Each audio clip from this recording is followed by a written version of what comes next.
നമസ്കാരം. വാർത്തകളും വിശേഷങ്ങളുമായി സൗത്ത് വിഷൻ ന്യൂസിലേക്ക് സ്വാഗതം. ഇന്നത്തെ പ്രധാന സംഭവവികാസങ്ങളിലേക്ക്.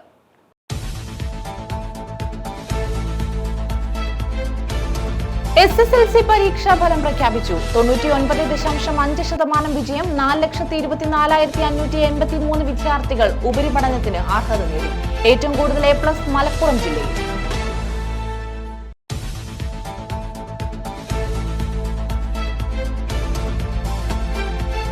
കൊണ്ടറയിൽ MDMA പിടികൂടി. 3 പേർ അറസ്റ്റിൽ. പോലീസിനെ കണ്ടോടിയ യുവാക്കളെ തടഞ്ഞു നിർത്തി നടത്തിയ പരിശോധനയിൽ കണ്ടെടുത്തത് 2.60 ഗ്രാം MDMA.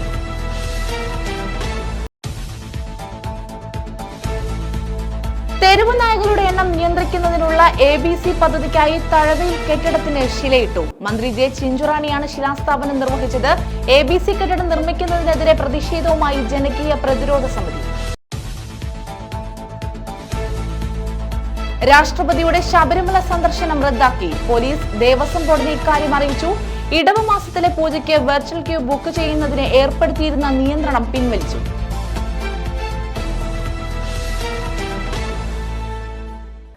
വിശദമായ വാർത്തകളിലേക്ക്. SSLC പരീക്ഷാഫലം പ്രഖ്യാപിച്ചു. 99.5% വിജയം. 4,24,583 വിദ്യാർത്ഥികൾ ഉപരിപഠനത്തിന് അർഹത നേടി. ആകെ 4,27,021 വിദ്യാർത്ഥികളാണ് ഈ വർഷം SSLC പരീക്ഷ എഴുതിയത്. 61,449 വിദ്യാർത്ഥികൾ മുഴുവൻ വിഷയങ്ങൾക്കും A+ നേടി. ഏറ്റവും കൂടുതൽ A+ നേടിയവർ മലപ്പുറം ജില്ലയിലാണ്. കണ്ണൂർ ജില്ലയിലാണ് ഏറ്റവും അധികം വിജയശതമാനം. തിരുവനന്തപുരം ജില്ലയിലാണ് ഏറ്റവും കുറവ് വിജയശതമാനം ലഭിച്ചത്. വിദ്യാഭ്യാസ വകുപ്പ് മന്ത്രി വി ശിവൻകുട്ടിയാണ് SSLC ഫലം പ്രഖ്യാപിച്ചത്. പരീക്ഷയിലെ വിജയം കൈവരിച്ച എല്ലാ വിദ്യാർത്ഥിനികൾക്കും എൻ്റെ അനുമോദനങ്ങൾ നേരുകയാണ്. SSLC പരീക്ഷ എഴുതിയ വിദ്യാർത്ഥികളുടെ എണ്ണം 4,27,020. ഉന്നത വിദ്യാഭ്യാസത്തിന് യോഗ്യത നേടിയ വിദ്യാർത്ഥികളുടെ എണ്ണം 4,24,583. വിജയശതമാനം 99.5. കഴിഞ്ഞ വർഷത്തെ വിജയശതമാനം 99.69. കുറവ് 0.19%. എല്ലാ വിഷയങ്ങൾക്കും A+ നേടിയ വിദ്യാർത്ഥികളുടെ എണ്ണം 61,449. വിജയശതമാനം ഏറ്റവും കൂടുതലുള്ള റവന്യൂ ജില്ല കണ്ണൂർ 99.87%. വിജയശതമാനം ഏറ്റവും കുറവുള്ള റവന്യൂ ജില്ല തിരുവനന്തപുരം 98.59%. വിജയശതമാനം ഏറ്റവും കൂടുതലുള്ള വിദ്യാഭ്യാസ ജില്ലകൾ പാല, മാവേലിക്കര 100%. വിജയശതമാനം ഏറ്റവും കുറവുള്ള വിദ്യാഭ്യാസ ജില്ല ആറ്റിങ്ങൽ 98.28%. ഏറ്റവും കൂടുതൽ വിദ്യാർത്ഥികൾക്ക് എല്ലാ വിഷയങ്ങൾക്കും A+ കിട്ടിയ വിദ്യാഭ്യാസ ജില്ല മലപ്പുറം. ഔദ്യോഗിക വെബ്സൈറ്റ് വഴിയാണ് ഫലം പ്രസിദ്ധീകരിച്ചത്. ഇതിനു പുറമെ ഡിജി ലോക്കർ വഴിയും SMS വഴിയും ഫലം അറിയാൻ സൗകര്യമൊരുക്കിയിരുന്നു. SSLC പരീക്ഷയിൽ ജയവും തോൽവിയുമില്ല. എല്ലാവരും ആത്മവിശ്വാസത്തോടെ ജീവിതം എന്ന പരീക്ഷയിൽ വിജയിക്കുകയാണ് വേണ്ടതെന്നും മന്ത്രി പറഞ്ഞു. ഉപരിപഠനത്തിന് യോഗ്യത നേടിയവർ കൂടുതൽ മികവിലേക്ക് കുതിക്കണം. യോഗ്യത നേടാത്തവർ പരീക്ഷയുടെ ആനുകൂല്യം ഉപയോഗിക്കണം. അധ്യാപകർ ഇവർക്ക് വേണ്ട സഹകരണവും നൽകണം. ഇവിടെ ജയവും തോൽവിയില്ല. ജീവിതത്തിൻ്റെ പ്രധാന ഘട്ടങ്ങളിൽ നിന്ന് ഒന്ന് കടന്ന് മുന്നോട്ട് പോകുന്ന സാഹചര്യമാണുള്ളത്. എല്ലാവരും ആത്മവിശ്വാസത്തോടെ ജീവിതം എന്ന പരീക്ഷയാണ് നേരിടേണ്ടത്. എല്ലാ കുഞ്ഞുങ്ങൾക്കും എൻ്റെ ആശംസകൾ നേരുകയാണ്. 72 ക്യാമ്പുകളിലായാണ് ഈ വർഷത്തെ മൂല്യനിർണ്ണയം പൂർത്തിയാക്കിയതെന്നും മന്ത്രി ചൂണ്ടിക്കാട്ടി. ഉത്തരക്കടലാസുകളുടെ മൂല്യനിർണ്ണയം സംസ്ഥാനത്തെ 72 ക്യാമ്പുകളിലായി ഏപ്രിൽ മാസം 3 മുതൽ 26 വരെയുള്ള 14 പ്രവൃത്തി ദിവസങ്ങൾ കൊണ്ട് പൂർത്തീകരിച്ചു. ന്യൂസ് ബ്യൂറോ, കൊല്ലം. ഹരിത കേരള മിഷന് സ്റ്റാൾ കെട്ടാനായി ശാസ്താംകോട്ടയിലെ മുളങ്കൂട്ടങ്ങൾ വെട്ടിനശിപ്പിച്ചു. ജലശുദ്ധീകരണശാലയ്ക്ക് സമീപം സർക്കാർ സ്ഥലത്ത് വെച്ച് പിടിപ്പിച്ച മുളകളാണ് വെട്ടിനശിപ്പിച്ചത്. സർക്കാരിന്റെ 4ാം വാർഷികത്തിന്റെ ഭാഗമായി ഹരിത കേരള മിഷന് സ്റ്റാൾ കെട്ടാനായാണ് മുളകൾ വെട്ടിയതെന്നാണ് വിവരം. ശാസ്താംകോട്ട ആഞ്ഞിലിമൂട് പാതയോരത്ത് തണലിനും തടാകത്തിലേക്കുള്ള മണ്ണൊലിപ്പ് തടയുന്നതിനുമായി വർഷങ്ങൾക്ക് മുമ്പ് സാംസ്കാരിക പരിസ്ഥിതി സംഘടനകൾ നട്ടുവളർത്തിയ മുളകളാണ് വ്യാപകമായി വെട്ടിയത്. സർക്കാരിന്റെ 4ാം വാർഷികാചരണത്തിന്റെ ഭാഗമായി ഹരിത കേരള മിഷന് കൊല്ലത്ത് സ്റ്റാൾ കെട്ടാൻ ഉപയോഗിക്കുന്നതിനാണ് മുളങ്കൂട്ടം വെട്ടിയതെന്നാണ് വിവരം. താൽക്കാലിക ജീവനക്കാരനാണ് മുളകൾ വെട്ടുന്നതിന് നേതൃത്വം നൽകിയത്. സംഭവമറിഞ്ഞ് ജനപ്രതിനിധികളും നാട്ടുകാരും സ്ഥലത്തെത്തി. മുള കടത്താനുള്ള നീക്കം ബ്ലോക്ക് പഞ്ചായത്ത് അംഗം തുണ്ടിൽ നൌഷാദിന്റെ നേതൃത്വത്തിൽ തടഞ്ഞു. പോലീസ് എത്തി മുള വെട്ടിയവരെയും വാഹനവും കസ്റ്റഡിയിലെടുത്തു. സർക്കാരിന്റെ 4ാം വാർഷിക ആഘോഷങ്ങൾക്ക് മോടി കൂട്ടുവാൻ വേണ്ടി കൊല്ലം ആശ്രമ മൈതാനം അലങ്കരിക്കാൻ വേണ്ടിയിട്ടാണ് ഇത് മുറിച്ചതെന്നാണ് വന്ന് മുറിച്ചവർ പറയുന്നത്. അവർ ഈ പ്രദേശവാസികളാണ്. ഞങ്ങൾ പോലീസ് സ്റ്റേഷനിൽ അറിയിച്ചു. പോലീസ് അവരെ വന്ന് കസ്റ്റഡിയിൽ എടുത്തിട്ടുണ്ട്. വാഹനത്തിൽ കുറച്ചധികം മുള അടപ്പുണ്ട്. ഇവിടെ ഏകദേശം ഇവിടെ തിട്ടപ്പെടുത്തിയപ്പോൾ 40 അടിയിൽ കൂടുതൽ വലിപ്പമുള്ള 20 മുളയാണ് അവർ മുറിച്ചിരിക്കുന്നത്. താലൂക്ക് ഓഫീസിൽ നിന്ന് ആൾ വന്നിട്ടുണ്ട്, വില്ലേജിൽ നിന്ന് ആൾ വന്നിട്ടുണ്ട്. ഇവർക്ക് ആർക്കും ബന്ധമില്ല. ഇത് തീർത്തും പ്രതിഷേധാർഹമാണ്. ഈ മനോഹരമായ ഈ തീരത്ത് തടാകത്തിൻ്റെ പ്രദേശത്ത്, വൃഷ്ടിപ്രദേശത്ത് വനവൽക്കരണം അടക്കമുള്ള കാര്യങ്ങൾ ചെയ്യുകയും ഇവിടെ മണ്ണൊലിപ്പ് തടയാൻ ഉൾപ്പെടെയുള്ള കാര്യങ്ങളാണ് ഇത് ചെയ്യുന്നത്. ഇത് വേലി തന്നെ വിളവ് തിന്നുന്ന ഒരു സാഹചര്യത്തിലേക്കാണ് കാര്യങ്ങൾ പോകുന്നത്. സർക്കാർ പരിപാടിക്കാണ് വെട്ടിയതെന്നും സമ്മതപത്രം എത്തിക്കാമെന്നും പറഞ്ഞതിനാൽ കേസെടുക്കാതെ വിട്ടയച്ചതായി ശാസ്താംകോട്ട പോലീസ് പറഞ്ഞു. News bureau, Sasthamkotta. കനാൽ നവീകരണത്തിലെ മെല്ലെപ്പോക്ക് ജലസേചന പദ്ധതിയുടെ നാശത്തിന് കാരണമാകുന്നു. 4 വർഷമായി കനാൽ അറ്റകുറ്റപ്പണി കൃത്യസമയത്ത് നടക്കാത്തതാണ് പദ്ധതിയുടെ തകർച്ചയ്ക്കിടയാക്കുന്നത്. ഇതോടെ ഭിത്തികളിൽ വൻതോതിൽ മരങ്ങൾ വളരുകയും കാട് നിറയുകയും ചെയ്തു. കനാൽ ഭിത്തിയിൽ മരങ്ങളുടെ വേര് ആഴ്ന്നിറങ്ങുകയും വിള്ളലുണ്ടാകുകയും ചെയ്തതോടെ പലയിടങ്ങളിലും ചോർച്ച ശക്തമായി. 4 വർഷം മുമ്പ് വരെ തൊഴിലുറപ്പ് പദ്ധതിയിൽ ഉൾപ്പെടുത്തി കനാലിലെ കാടും മാലിന്യവും നീക്കം ചെയ്യുമായിരുന്നു. ആവർത്തന സ്വഭാവമുള്ള ജോലിയെന്ന് ചൂണ്ടിക്കാട്ടി തൊഴിലുറപ്പ് പദ്ധതിയിൽ ഇപ്പോൾ ഇത്തരം ജോലികൾ ഉൾപ്പെടുത്തുന്നില്ല. ഇതേസമയം കഴിഞ്ഞ ബജറ്റിലും ഇത്തവണയുമായി 20 കോടി രൂപ കനാലുകളുടെ നവീകരണത്തിനായി അനുവദിച്ചിട്ടുണ്ട്. ഇതുപയോഗിച്ച് പല സ്ഥലങ്ങളിലും ചോർച്ചയടയ്ക്കലും കാടുനീക്കലും നടക്കുന്നുണ്ടെങ്കിലും തുക പര്യാപ്തമല്ലെന്നാണ് ജലസേചന വകുപ്പ് അധികൃതർ പറയുന്നത്. അറ്റകുറ്റപ്പണി നടക്കുന്ന സ്ഥലങ്ങളിൽ ഉദ്യോഗസ്ഥരുടെ കൃത്യമായ മേൽനോട്ടമില്ലെന്നും ആക്ഷേപമുണ്ട്. കനാൽ ഭിത്തിയിലെ മരങ്ങൾ വെട്ടുമ്പോൾ കുറ്റി ഉൾപ്പെടെ നീക്കി സിമന്റ് പൂശേണ്ടതുണ്ട്. ഇത് ഫലപ്രദമായി നിർവഹിക്കാത്തതിനാൽ പലയിടത്തും ഭിത്തിയിൽ വിള്ളലുണ്ടായി വെള്ളം ചോരുന്നു. ഇതുമൂലം ഉപകനാലുകളിൽ വെള്ളം എത്താത്ത സ്ഥിതിയുമുണ്ട്. അതിനാൽ കൂടുതൽ തുക പദ്ധതിക്കായി വകയിരുത്തുകയും വാർഷിക വൃത്തിയാക്കൽ തൊഴിലുറപ്പിൽ ഉൾപ്പെടുത്തുകയും വേണമെന്ന ആവശ്യമാണ് ഉയരുന്നത്.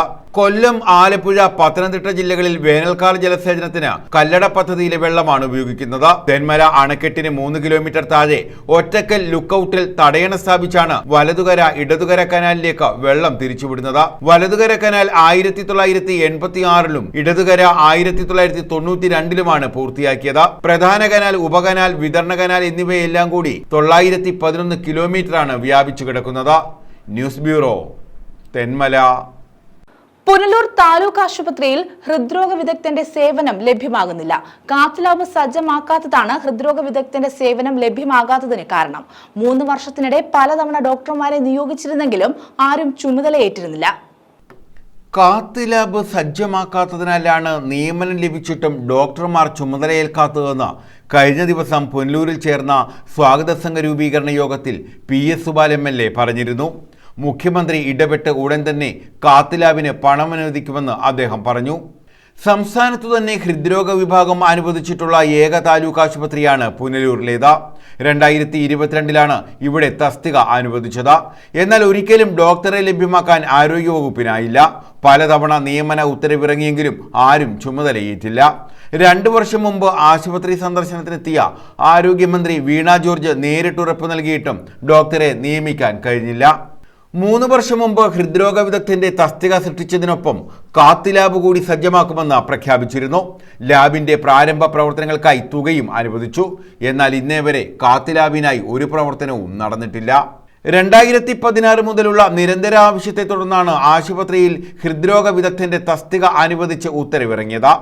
3 വർഷത്തിനു ശേഷവും തസ്തിക കൊണ്ട് പ്രയോജനമുണ്ടായില്ല. അച്ചൻകോവിൽ പോലെ ജില്ലയുടെ കിഴക്കൻ ആദിവാസി മേഖലകളിൽ നിന്ന് ഉൾപ്പെടെയുള്ള ഹൃദ്രോഗ ബാധിതർ കാലങ്ങളായി തിരുവനന്തപുരം മെഡിക്കൽ കോളേജ് ആശുപത്രിയെയോ സ്വകാര്യ ആശുപത്രികളെയോ ആണ് ആശ്രയിക്കുന്നത്. News bureau, Punalur. കാർ തടഞ്ഞു നിർത്തി നടത്തിയ പരിശോധനയിൽ MDMA പിടികൂടി. കുണ്ടറ പോലീസിനെ കണ്ടോടിയ യുവാക്കളെ തടഞ്ഞു നിർത്തി നടത്തിയ പരിശോധനയിലാണ് 2.60 ഗ്രാം MDMA പിടികൂടിയത്. 3 പേരെ പോലീസ് അറസ്റ്റ് ചെയ്തു. കുണ്ടറ പോലീസ് മാമൂട് ജംഗ്ഷനിൽ നടത്തിയ വാഹന പരിശോധനയ്ക്കിടെ കാർ നിർത്താതെ പോവുകയായിരുന്നു. പോലീസിനെ കണ്ടോടിയ യുവാക്കളെ തടഞ്ഞു നിർത്തി നടത്തിയ പരിശോധനയിലാണ് 2.60 ഗ്രാം MDMA പിടികൂടിയത്. 3 പേരെ പോലീസ് അറസ്റ്റ് ചെയ്തു. കുണ്ടറ പോലീസ് മാമൂട് ജംഗ്ഷനിൽ നടത്തിയ വാഹന പരിശോധനയ്ക്കിടെ നിർത്താതെ പോയ വാഹനം തടഞ്ഞു നിർത്തി പരിശോധിച്ചപ്പോഴാണ് MDMA ലഭിച്ചത്. വാഹനത്തിലുണ്ടായിരുന്ന വെള്ളിമൺ, ചെറുമീട്, ശ്രീരാമവിലാസത്തിൽ നിതിൻ, ചെറുമൂട് പുത്തൻവിളക്കിഴക്കതിൽ ദേവൻ, ചെറുമൂട് മാടന്നൂർ വീട്ടിൽ ശ്രീജു എന്നിവരാണ് അറസ്റ്റിലായത്. ഇവരിൽ നിന്നും വിൽപ്പനയ്ക്കെത്തിച്ച 2.60 ഗ്രാം MDMAയും 4000 രൂപയും കണ്ടെടുത്തു. News bureau, Kundara. കിണറ്റിൽ സ്ഥാപിച്ച മോട്ടോർ മോഷ്ടിച്ച കേസിൽ പ്രതി അറസ്റ്റിൽ. ചടയമംഗലം പൂങ്കോട് സ്വദേശി ഹരിയാണ് അറസ്റ്റിലായത്. പൂങ്കോട് സ്വദേശി പുതുതായി നിർമ്മിച്ച വീടിന്റെ കിണറ്റിൽ നിന്നാണ് മോട്ടോർ മോഷ്ടിച്ചത്. കഴിഞ്ഞ 5-ന് പുതുതായി നിർമ്മിച്ച വീടിന്റെ സമീപത്തെ കിണറ്റിൽ സ്ഥാപിച്ച മോട്ടോറാണ് മോഷ്ടിക്കപ്പെട്ടത്. സംശയം തോന്നിയതിനെ തുടർന്ന് മോട്ടോർ ഉടമ ചടയമംഗലം പോലീസിൽ പരാതി നൽകിയിരുന്നു. പോലീസ് നടത്തിയ അന്വേഷണത്തിലാണ് ഹരിയുടെ വീടിന് സമീപത്തെ വിറകുപുരയിൽ നിന്നും മോഷ്ടിച്ച മോട്ടോർ കണ്ടെത്തിയത്. ചടയമംഗലം CI സുനീഷ്, SI മോനിഷ് എന്നിവരടങ്ങുന്ന പോലീസ് സംഘമാണ് ഇയാളെ പിടികൂടിയത്. ഇയാളെ റിമാൻഡ് ചെയ്തു. ന്യൂസ് ബ്യൂറോ, കൊല്ലം. മതാതീത സംസ്കാരം വളർന്നു വരേണ്ടത് കേരളത്തിന്റെ ആവശ്യകതയാണെന്ന് കവി കുരീപ്പുഴ ശ്രീകുമാർ.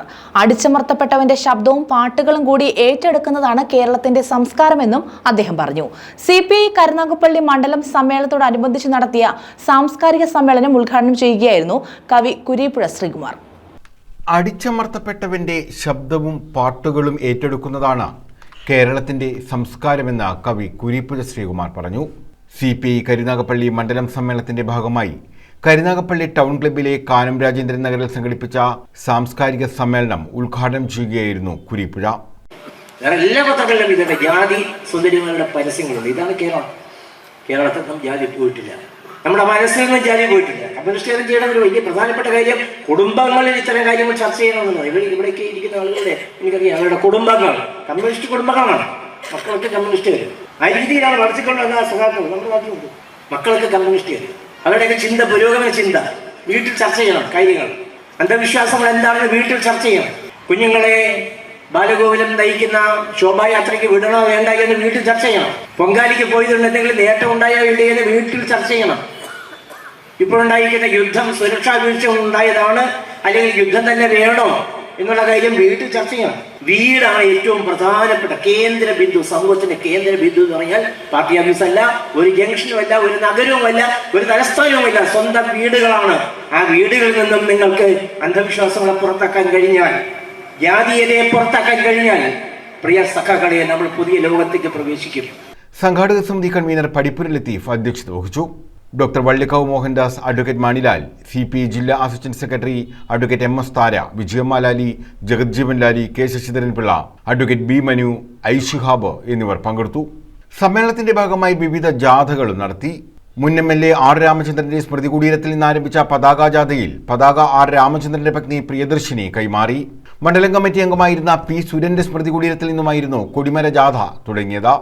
സമ്മേളന നഗരിൽ വിവിധ നേതാക്കൾ പതാകയും കൊടിമരവും ബാനറും ഏറ്റുവാങ്ങി. News bureau, Karunagappally. തെരുവ് നായകളുടെ എണ്ണം നിയന്ത്രിക്കുന്നതിനുള്ള ABC പദ്ധതിക്കായി തഴവ ഗ്രാമപഞ്ചായത്തിൽ നിർമ്മിക്കുന്ന കെട്ടിടത്തിന് ശിലയിട്ടു. മന്ത്രി J ചിഞ്ചുറാണിയാണ് ശിലാസ്ഥാപനം നിർവഹിച്ചത്. ഇതേസമയം ABC കെട്ടിടം നിർമ്മിക്കുന്നതിനെതിരെ ജനകീയ പ്രതിരോധ സമിതി പ്രവർത്തകർ പ്രതിഷേധവുമായി രംഗത്തെത്തി. തഴവ ഗ്രാമപഞ്ചായത്തിലെ കാളിയൻ ചന്തയ്ക്ക് സമീപമാണ് അനിമൽ ബർത്ത് കൺട്രോൾ പദ്ധതിയുടെ ഭാഗമായുള്ള കെട്ടിടം നിർമ്മിക്കുന്നത്. കെട്ടിടത്തിന്റെ ശിലാസ്ഥാപനം മന്ത്രി J ചിഞ്ചുറാണി നിർവഹിച്ചു. വർദ്ധിച്ചു വരുന്ന തെരുവുനായ്ക്കളുടെ എണ്ണം നിയന്ത്രിക്കുന്നതിനായാണ് സംസ്ഥാന സർക്കാർ ABC പദ്ധതിക്ക് രൂപം നൽകിയിട്ടുള്ളത്.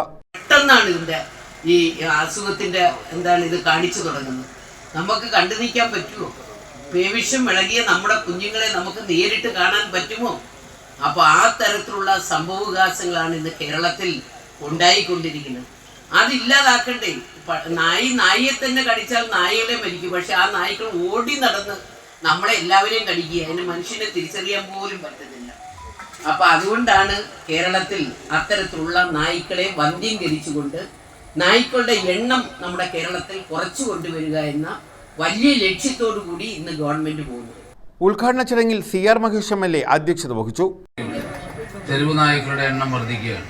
തെരുവ് നായ്ക്കളുടെ എണ്ണം വർദ്ധിക്കുന്നതിനുള്ള ആശങ്ക മാത്രമല്ല, തെരുവ് നായ്ക്കൾ മനുഷ്യനെ ആക്രമിക്കുന്നത് മൂലം മരണം കൂടുന്നു,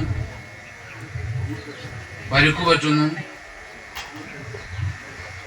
എല്ലാ ദിവസവും മാധ്യമങ്ങൾ പത്രമെടുത്ത് നോക്കിയാൽ, TV വെച്ചാൽ ഇങ്ങനെയുള്ള വാർത്തകളാണ്. അപ്പൊ തെരുവ് പട്ടിയെ പിടിച്ചില്ലെങ്കിലും പരാതി ജനപ്രതിനിധികൾക്കാണ്, പ്രത്യേകിച്ച് പഞ്ചായത്ത് മെമ്പർമാർക്കാണ്. എൻ്റെ അവസ്ഥ പഞ്ചായത്ത് മെമ്പർമാരെക്കാട്ടി കഷ്ടമായതുകൊണ്ട് അതിനേക്കാൾ കൂടുതൽ പരാതി കേൾക്കുന്ന ഒരാളാണ്, പൊതുപ്രവർത്തകനാണ്. എനിക്ക് അതിനകത്ത് പരാതിയില്ല, സന്തോഷമല്ല. ആളുകൾക്ക് പരാതി പറയാമല്ലോ.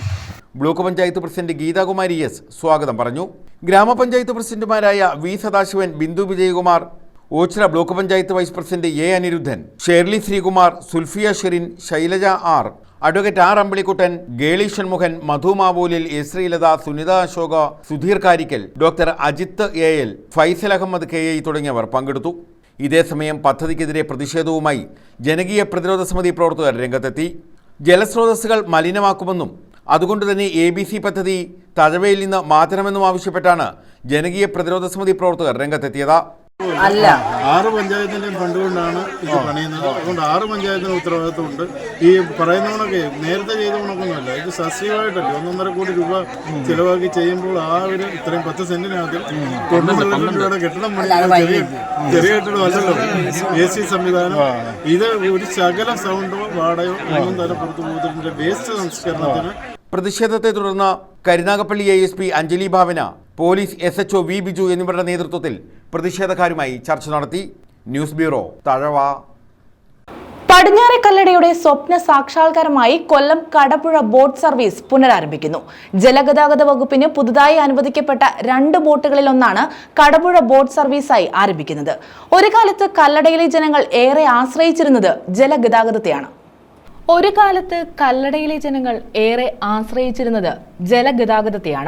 കൊല്ലത്തേക്കുള്ള ബോട്ട് സർവീസ് ജനങ്ങൾക്ക് ഒരു അനുഗ്രഹമായിരുന്നു. എന്നാൽ കല്ലടയാറ്റിലെ അമിത മണലൂറ്റ് ജലഗതാഗതത്തെ സാരമായി ബാധിച്ചു. ഇതോടെ ബോട്ട് സർവീസ് നിലയ്ക്കുകയായിരുന്നു. പടിഞ്ഞാറെ കല്ലട ഗ്രാമപഞ്ചായത്തിന്റെ നിരന്തരമായ ആവശ്യത്തെ തുടർന്നാണ് ബോട്ട് സർവീസ് പുനരാരംഭിക്കുന്നതെന്ന് വികസനകാര്യ standing committee chairman K Sudheer പറഞ്ഞു. പടിഞ്ഞാറെ കല്ലട ഗ്രാമപഞ്ചായത്തിന്റെ നിരന്തരമായ പഞ്ചായത്ത് ഭരണസമിതിയുടെ റെസൊല്യൂഷന്റെ ഭാഗമായി ജലഗതാഗത വകുപ്പ് വർഷങ്ങൾക്ക് മുമ്പ് നടത്തിപ്പോരുന്ന കടപുഴ കൊല്ലം ബോട്ട് സർവീസ് പുതിയതായി ആരംഭിക്കുന്നതിനുള്ള അനുമതി ആയിട്ടുള്ളതാണെന്നാണ് പഞ്ചായത്തിനെ അറിയിച്ചിട്ടുള്ളത്. ഗ്രാമപഞ്ചായത്ത് പ്രസിഡന്റ് പഞ്ചായത്ത് അസോസിയേഷൻ സെക്രട്ടറി ആയതുകൊണ്ട് ഇത്തരത്തിലുള്ള കാര്യങ്ങളിലൊക്കെ വളരെ കൃത്യമായി ഇടപെടാൻ കഴിയുന്നത് മൂലം മുടങ്ങിക്കിടന്ന കണ്ണങ്കാട്, മുതിരപ്പറമ്പ്, കടപുഴ ബോട്ട് 2 ബോട്ട് പുതിയത് ജലഗതാഗത വകുപ്പിന് അനുവദിച്ചപ്പോൾ അതിലൊന്ന് നമുക്ക് തരാമെന്ന് ഏറ്റിട്ടുണ്ട്. ശാസ്താംകോട്ട തടാക തീരത്ത് രാഷ്ട്രീയങ്ങളുടെ ഗ്രാമപഞ്ചായത്ത് നടപ്പിലാക്കിക്കൊണ്ടിരിക്കുന്ന ടൂറിസം പദ്ധതിക്കും അതേപോലെ തന്നെ ശാസ്താംകോട്ട പഞ്ചായത്തിലെ ചേലൂർ പുഞ്ചയിൽ ലങ്കാവാലി റിസോർട്ടിൻ്റെയും പ്രവർത്തനത്തിന് ഈ സർവീസ് ഉതകുമെന്നുള്ള കാര്യത്തിൽ യാതൊരു സംശയവുമില്ല. ശാസ്താംകോട്ട പടിഞ്ഞാറക്കല്ലട ഗ്രാമപഞ്ചായത്തിൻ്റെ ശാസ്താംകോട്ട തടാക തീരത്തുള്ള പ്രോജക്റ്റുമായി ബന്ധപ്പെട്ടിട്ട് ഞങ്ങൾ 2 ബോട്ട് സർവീസാണ് ആരംഭിക്കുന്നത്. ഒന്ന് ശാസ്താംകോട്ട കായലിലും ഒന്ന് കടപുഴയും സ്ഥാപിക്കാനാണ് തീരുമാനിച്ചിട്ടുള്ളത്. കടപുഴ ബോട്ട് സർവീസ് പുനരാരംഭിക്കുന്നത് ചേലൂർ ലങ്കാവാലി ടൂറിസം, ശാസ്താംകോട്ട തടാകതീര ടൂറിസം എന്നിവയ്ക്ക് ഏറെ ഗുണകരമാകുമെന്നാണ് പ്രതീക്ഷിക്കുന്നത്. News bureau, Sasthamkotta. ശാസ്താംകോട്ടയിൽ രാജ്യാന്തര ചെസ് മത്സരം സംഘടിപ്പിച്ചു. ദേവസ്വം ബോർഡ് കോളേജിന്റെ വജ്ര ജൂബിലി ആഘോഷങ്ങളുടെ ഭാഗമായാണ് ചെസ് മത്സരം സംഘടിപ്പിച്ചത്. കുമ്പളത്ത് ശങ്കപ്പിള്ള മെമ്മോറിയൽ ദേവസ്വം ബോർഡ് കോളേജിന്റെ വജ്ര ജൂബിലി ആഘോഷങ്ങളുടെ ഭാഗമായാണ് രാജ്യാന്തര ചെസ് മത്സരം നടത്തിയത്. വിദേശ രാജ്യങ്ങളിൽ നിന്നും ഇന്ത്യയിലെ വിവിധ സംസ്ഥാനങ്ങളിൽ നിന്നുമുള്ള 300-ലധികം പേർ മത്സരത്തിൽ പങ്കെടുത്തു. കോവൂർ കുഞ്ഞുമോൻ MLA ഉദ്ഘാടനം നിർവഹിച്ചു. റഷ്യ മാത്രം കൈയടക്കി വെച്ചിരുന്ന ചെസ് ഇപ്പോൾ മറ്റ് രാജ്യങ്ങളിൽ കൂടി ഇത് വന്നിട്ടുണ്ട്. ഒരു ഇന്റർനാഷണൽ ഫെസ്റ്റിവൽ നടത്തുമ്പോൾ തീർച്ചയായിട്ടും അതിൽ പങ്കെടുക്കുന്ന കളിക്കാർ തീർച്ചയായിട്ടും വളരെ സൂക്ഷ്മതയോടുകൂടി, ഇതിന് ഈ ചെസ്സിൻ്റെ ഒരു പ്രത്യേകത എന്ന് പറയുന്നത് ബ്രെയിൻ, അതാണ് നമ്മൾ ഏറ്റവും കൂടുതൽ ശ്രദ്ധിക്കേണ്ടത്. സൂക്ഷ്മതയോടുകൂടി കരുക്കൾ നീക്കിയാൽ അത് കാലാൾപ്പടയാകട്ടെ, ആനയാകട്ടെ, കുതിരയാകട്ടെ, തേരാകട്ടെ, മന്ത്രിയാകട്ടെ, രാജാവാകട്ടെ, ഇതെല്ലാം വളരെ സൂക്ഷ്മതയോടുകൂടി നിങ്ങൾ ശ്രദ്ധിച്ച് കരുക്കൾ നീക്കിയാൽ തീർച്ചയായിട്ടും നിങ്ങൾക്ക് വിജയിക്കാൻ. പ്രിൻസിപ്പൽ ഡോക്ടർ KC പ്രകാശ് അധ്യക്ഷത വഹിച്ചു. ഇത്രയധികം പ്ലേയേഴ്സിനെ അക്കോമഡേറ്റ് ചെയ്യുന്നതിനും വേണ്ട അത്യാവശ്യ അടിസ്ഥാന സൗകര്യങ്ങൾ കൊടുക്കുന്നതിനുമൊക്കെ കുറെ പരിമിതികളുണ്ട്. എങ്കിൽ ഈ പരിമിതികൾക്കുള്ളിൽ നിന്നുകൊണ്ട് നിങ്ങൾക്ക് പങ്കെടുക്കാൻ സാധിക്കുന്നു. അത് എന്തൊക്കെ ബുദ്ധിമുട്ടുകളുണ്ടെങ്കിലും നിങ്ങളത് സദയം ക്ഷമിച്ച് ഇതിന്റെ ഭാഗമാകണമെന്ന്. ചെസ് ഫെഡറേഷനും കരുനാഗപ്പള്ളി നൈറ്റ് ചെസ് അക്കാദമിയും സഹകരിച്ചാണ് മത്സരം നടത്തിയത്. 4 ലക്ഷം രൂപയുടെ ക്യാഷ് അവാർഡും ട്രോഫികളും സമ്മാനമായി നൽകി. News bureau, Sasthamkotta. രാഷ്ട്രപതിയുടെ ശബരിമല ദർശനം റദ്ദാക്കി. പോലീസ് ദേവസ്വം ബോർഡിനെ ഇക്കാര്യം അറിയിച്ചിട്ടുണ്ട്. ഇതോടെ ഇടവമാസ പൂജയ്ക്ക് വിർച്വൽ ക്യൂ ബുക്കിംഗ് ചെയ്യുന്നതിന് ഏർപ്പെടുത്തിയിരുന്ന നിയന്ത്രണം ഒഴിവാക്കി. രാജ്യത്ത് അടിയന്തര സാഹചര്യം നിലനിൽക്കുന്നതിനാലാണ് രാഷ്ട്രപതിയുടെ ശബരിമല സന്ദർശനം റദ്ദാക്കിയത്. പോലീസ് ദേവസ്വം ബോർഡിനെ ഇക്കാര്യം അറിയിച്ചു. രാഷ്ട്രപതിയുടെ ശബരിമല സന്ദർശനം റദ്ദാക്കിയതിനെ തുടർന്ന് ഇടവമാസ പൂജയ്ക്ക് ഏർപ്പെടുത്തിയിരുന്ന വിർച്വൽ ക്യൂ ബുക്കിംഗിലെ നിയന്ത്രണം പൂർണ്ണമായും ഒഴിവാക്കി. ശബരിമലയിൽ ഇടവമാസ പൂജയ്ക്ക് ഇടവം 4, 5 തീയതികളിൽ ഭക്തർക്ക് വിർച്വൽ ക്യൂ ബുക്ക് ചെയ്യുന്നതിന് ഏർപ്പെടുത്തിയിരുന്ന നിയന്ത്രണങ്ങളാണ് ഒഴിവാക്കിയത്. ഈ ദിവസങ്ങളിൽ വിർച്വൽ ക്യൂ ബുക്ക് ചെയ്ത് ദർശനം നടത്താവുന്നതാണെന്ന് ദേവസ്വം ബോർഡ് അറിയിച്ചു. News bureau, Pathanamthitta. കൊല്ലം ജില്ലയിൽ മൃഗചികിത്സ വീട്ടുപടിക്കലെത്തുമെന്ന് മന്ത്രി ജെ ചിഞ്ചുറാണി. മൊബൈൽ വെറ്റിനറി യൂണിറ്റുകളുടെയും സർജറി യൂണിറ്റുകളുടെയും ഫ്ളാഗ് ഓഫ് ജില്ലാ വെറ്റിനറി കേന്ദ്രത്തിൽ നിർവഹിക്കുകയായിരുന്നു മന്ത്രി. 1962 എന്ന ടോൾ ഫ്രീ കോൾ സെന്റർ നമ്പറിലേക്ക് വിളിച്ചാൽ സേവനം വീട്ടിലെത്തും.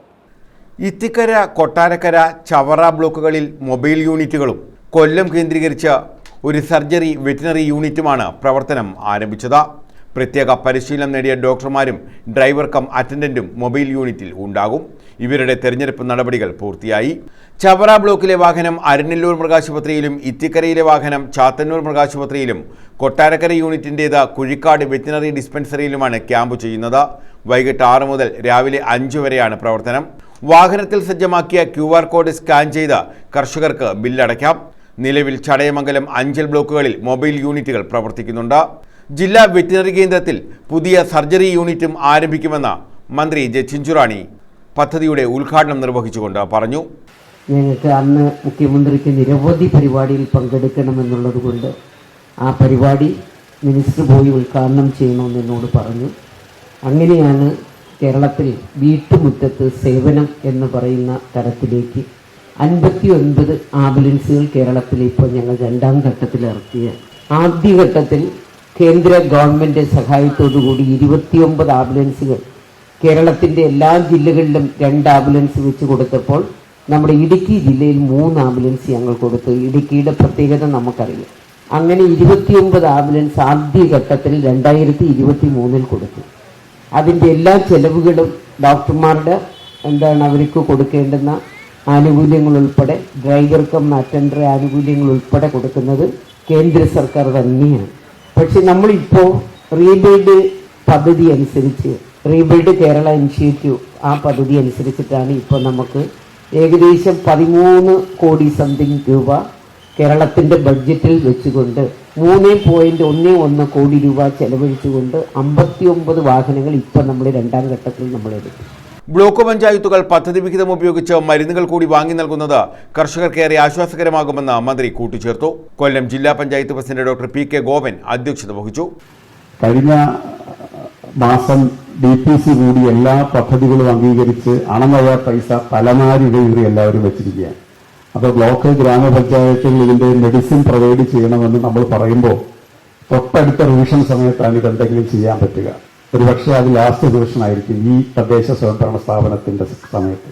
അതുകൊണ്ട് അതിൽ വലിയൊരു ഇടപെടൽ ഇപ്പോൾ DPC കഴിയുന്നതിന് മുമ്പായിരുന്നെങ്കിൽ നമുക്കിത് ഈ പ്രോജക്റ്റ് മാൻഡേറ്ററി ആയിട്ട് എടുക്കാൻ പറയാമായിരുന്നു. ഇതിനു വേണ്ടുന്ന പൈസ കൂടി നേരത്തെ കൊടുത്തവർ കുറച്ചുപേർ വെച്ചിട്ടുണ്ടാവും. Doctor Sujith Vijayanpillai MLA, block panchayat പ്രസിഡന്റുമാരായ സന്തോഷ് തുപ്പാശ്ശേരി, A. അഭിലാഷ്, നഗരസഭാ കൗൺസിലർ B. ശൈലജ, മൃഗസംരക്ഷണ വകുപ്പ് principal training officer doctor D. Shine Kumar, ജില്ലാ മൃഗസംരക്ഷണ officer doctor AL Ajitha, chief veterinary officer doctor S. Pramod, deputy director doctor Sheeba P. Baby, doctor R. Bindu തുടങ്ങിയവർ പങ്കെടുത്തു. ന്യൂസ് ബ്യൂറോ, കൊല്ലം. പടയണികൾ ഉറഞ്ഞു തുള്ളിയപ്പോൾ അത് ഭക്തിയുടെയും ആവേശത്തിന്റെയും തലങ്ങളാണ് സൃഷ്ടിച്ചത്. കായംകുളം, പുള്ളിക്കണക്ക്, നെടിയത്ത്, പുത്തൻപുരയ്ക്കൽ ദേവീക്ഷേത്രത്തിലാണ് വലിയ പടയണി അരങ്ങേറിയത്.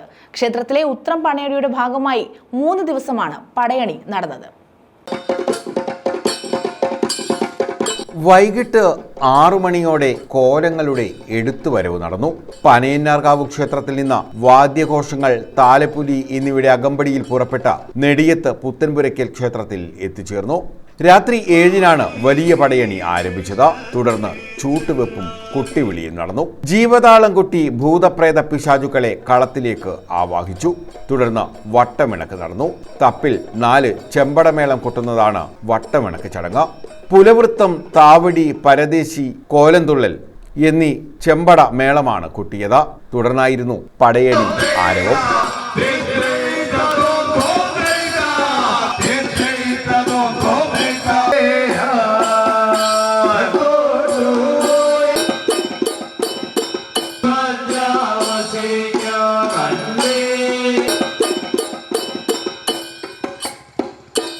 കായംകുളം പുള്ളിക്കണക്ക നെടിയത്ത പുത്തൻപുരക്കൽ ദേവീക്ഷേത്രത്തിലാണ് വലിയ പടയണി നടന്നത്. സമ്പൂർണ്ണ ചൂട്ടുവെട്ടത്തിലായിരുന്നു പടയണി. പച്ചപ്പാളയിൽ പ്രകൃതിദത്തമായ നിറങ്ങൾ ഉപയോഗിച്ച് വരയ്ക്കുന്ന കോലങ്ങൾ ചൂട്ടിന്റെ വെട്ടത്തിൽ കളത്തിലേക്ക് കൊണ്ടുവന്ന് തുള്ളി ഒഴിഞ്ഞു.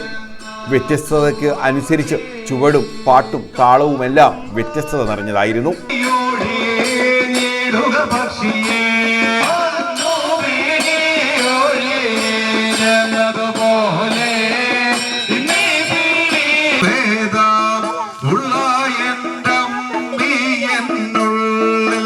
വലിയ ഭൈരവിക്കോലം, അരക്കിയക്ഷിക്കോലം, കാലൻ കോലം, പിശാചുകോലം, മാടൻ, മറുത എന്നിവയാണ് പ്രധാനമായി എത്തിയ കോലങ്ങൾ. News bureau, Kayamkulam. കുണ്ടറ കാഞ്ഞിരക്കോട് താലൂക്ക് ആശുപത്രിയിൽ ആരംഭിക്കുന്ന ഡയാലിസിസ് യൂണിറ്റിന്റെ നിർമ്മാണ പുരോഗതി PC വിഷ്ണുനാഥ് MLA വിലയിരുത്തി. ജനപ്രതിനിധികളും ഉദ്യോഗസ്ഥരും ഒപ്പമുണ്ടായിരുന്നു. ആരോഗ്യവകുപ്പിന്റെ പ്ലാൻ ഫണ്ടിൽ നിന്ന് 79 ലക്ഷം രൂപയ്ക്ക് 7 ഡയാലിസിസ് യൂണിറ്റുകളും PC വിഷ്ണുനാഥ് MLAയുടെ ഫണ്ടിൽ നിന്ന് 75 ലക്ഷം രൂപയ്ക്ക് 7 ഡയാലിസിസ് യൂണിറ്റുകളും അനുവദിച്ചിട്ടുണ്ട്. കുണ്ടറ കാഞ്ഞിരക്കോട് താലൂക്ക് ആശുപത്രിയിലെ പഴയ കെട്ടിടത്തിലെ 2ാം നിലയിൽ നിർമ്മാണം പുരോഗമിക്കുന്ന ഡയാലിസിസ് യൂണിറ്റുകളുടെ ഉദ്ഘാടനം ഉടനുണ്ടാകും. ആരോഗ്യവകുപ്പിന്റെ പ്ലാൻ ഫണ്ടിൽ നിന്ന് 79 ലക്ഷം രൂപയ്ക്ക് 7 ഡയാലിസിസ് യൂണിറ്റുകളും PC വിഷ്ണുനാഥ് MLAയുടെ ഫണ്ടിൽ നിന്ന് അനുവദിച്ച 75 ലക്ഷം രൂപയിൽ 7 ഡയാലിസിസ് യൂണിറ്റുകളും അനുവദിച്ചിട്ടുണ്ട്. ഇവയ്ക്ക് RO പ്ലാന്റ് സ്ഥാപിക്കുന്നതിനുമായി 25 ലക്ഷം രൂപ MLA ഫണ്ടിൽ നിന്നും അനുവദിച്ചിട്ടുണ്ട്. RO പ്ലാന്റിന്റെ നിർമ്മാണം പൂർത്തിയായാൽ ഉടൻ തന്നെ ഡയാലിസിസ് യൂണിറ്റിന്റെ ഉദ്ഘാടനം ഉണ്ടാകുമെന്ന് PC വിഷ്ണുനാഥ് MLA പറഞ്ഞു.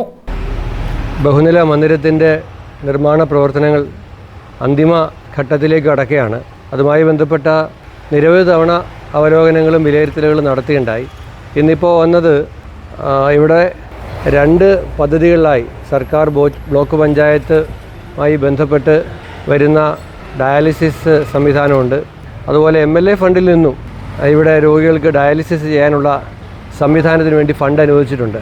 അപ്പോൾ അതിൻ്റെ ഇൻസ്റ്റലേഷനുമായി ബന്ധപ്പെട്ട് വിവിധ വകുപ്പുകളുടെ ചുമതലക്കാരെ ഒരുമിച്ച് കൊണ്ടുവന്ന് ഒരു സൈറ്റ് ഇൻസ്പെക്ഷൻ ഇന്ന് നടത്തുകയുണ്ടായി. അതിനകത്ത് KMCSLൻ്റെ ഉദ്യോഗസ്ഥന്മാരുണ്ടായി, PWD ബിൽഡിങ്സ് വിഭാഗത്തിൻ്റെ ഉദ്യോഗസ്ഥന്മാരുണ്ടായി, ആശുപത്രിയുടെ കരാറ് എടുത്ത ഏജൻസിയുടെ ചുമതലപ്പെട്ടവരുണ്ടായി, ആശുപത്രിയുടെ ഡോക്ടർമാരും മറ്റനുബന്ധ ജീവനക്കാരും, പഞ്ചായത്തിൻ്റെ വൈസ് പ്രസിഡന്റ്, പഞ്ചായത്ത് മെമ്പർ അടക്കമുള്ള ജനപ്രതിനിധികൾ ഞങ്ങൾ സൈറ്റ് ഇൻസ്പെക്ഷൻ നടത്തി. RO പ്ലാന്റും ഡയാലിസിസിൻ്റെ യൂണിറ്റുകളും മറ്റുപകരണങ്ങളും സ്ഥാപിക്കുന്നതിന് വേണ്ടിയിട്ടുള്ള സ്ഥലങ്ങളെല്ലാം നേരിട്ട് തന്നെ കണ്ട് ബോധ്യപ്പെട്ട് അതിൻ്റെ നിർദ്ദേശങ്ങളും അതിൻ്റെ ശാസ്ത്രീയമായ സാങ്കേതികമായ പ്രശ്നങ്ങളും ടെക്നിക്കൽ ഇഷ്യൂസും എല്ലാം പരിഹരിക്കുന്നതിനുള്ള ചർച്ചകൾ അതുമായി ബന്ധപ്പെട്ട ഉദ്യോഗസ്ഥരുമായി നടത്തി. ഇപ്പോൾ അത് വളരെ കൃത്യമായൊരു ധാരണയോടുകൂടി ആ തീരുമാനം ഉണ്ടായിട്ടുണ്ട്. എത്രയും വേഗം ഡയാലിസിസ് യൂണിറ്റ് കൂടി പ്രവർത്തനം ആരംഭിക്കുന്നതോടുകൂടി നമ്മുടെ കുണ്ടറ നിയമസഭാ മണ്ഡലത്തിലെ പാവപ്പെട്ട വൃക്ക രോഗികൾ കൊല്ലം ജില്ലാ ആശുപത്രിയിൽ അവർ പലപ്പോഴും അപേക്ഷിച്ചിട്ട് ക്യൂ നിൽക്കുകയാണ്. അപ്പോൾ അവിടെ കിട്ടാതെ വരുമ്പോൾ സ്വകാര്യ ആശുപത്രികളിൽ പോയി വലിയ തുക കൊടുത്ത് വേണം ഇവർക്കിത് ഡയാലിസിസ് ചെയ്യേണ്ടി വരുന്നത്. അപ്പോൾ ആ സാധാരണക്കാരായ രോഗികൾക്ക് വലിയൊരു ആശ്വാസമായിരിക്കും. കുണ്ടറ ഗ്രാമപഞ്ചായത്ത് വൈസ് പ്രസിഡന്റ് ഓമനക്കുട്ടൻപിള്ള, ഗ്രാമപഞ്ചായത്ത് അംഗം ദേവദാസ്, താലൂക്ക് ആശുപത്രി superintendent doctor Babulal, PRO Shan, PWD building section AE Meenu, overseer Bijitha, കരാറുകാരൻ Chandralal, dialysis technician Reshma, head nurse Mini, Anandan തുടങ്ങിയവർ പങ്കെടുത്തു. News bureau, Kundara. പ്രധാന വാർത്തകൾ വീണ്ടും.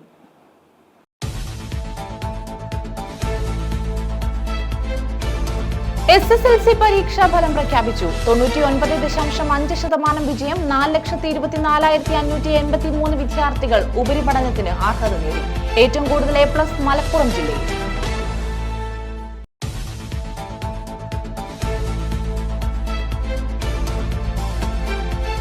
കുണ്ടറയിൽ MDMA പിടികൂടി 3 പേർ അറസ്റ്റിൽ. പോലീസിനെ കണ്ടോടിയ യുവാക്കളെ തടഞ്ഞു നിർത്തി നടത്തിയ പരിശോധനയിൽ കണ്ടെടുത്തത് 2.60 ഗ്രാം MDMA.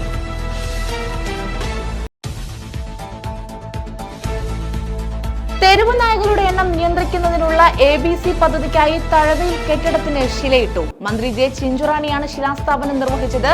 ABC കെട്ടിടം നിർമ്മിക്കുന്നതിനെതിരെ പ്രതിഷേധവുമായി ജനകീയ പ്രതിരോധ സമിതി. രാഷ്ട്രപതിയുടെ ശബരിമല സന്ദർശനം റദ്ദാക്കി. പോലീസ് ദേവസ്വം കോടതി ഇക്കാര്യം അറിയിച്ചു. ഇടവ മാസത്തിലെ പൂജയ്ക്ക് വെർച്വൽ ക്യൂ ബുക്ക് ചെയ്യുന്നതിന് ഏർപ്പെടുത്തിയിരുന്ന നിയന്ത്രണം പിൻവലിച്ചു.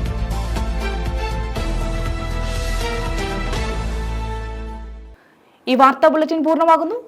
നമസ്കാരം.